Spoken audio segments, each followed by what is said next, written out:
संपूर्ण महाराष्ट्रातील तिरुपतीला जाणाऱ्या भाविकांसाठी विश्वसनीय व लक्झरी सेवा पुरवणारी एकमेव ट्रॅव्हल कंपनी म्हणजेच सौ स्वाती रघुनंदन चिटकेन यांचे पुण्य श्रीवारी सेवा।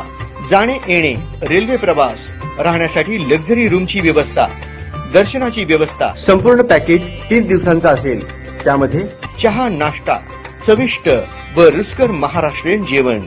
या व्यतिरिक्त Balaji दर्शनानंतर श्रीवारुपादालू, शिलातोरणम, चक्रविरतम, Venugopal Swami, Akashganga, Papavinasam dam, ghat road Hanumanji, ISKCON temple, Kapila Theertham, Govindaraja Swami, Padmavathi Devi मंदिर अशा दर्शनीय स्थळांना लक्झरी वाहनातून अनुभवी व तज्ञ स्थानिक गाईड कडून सर्व स्थळांची माहिती दिली जाते।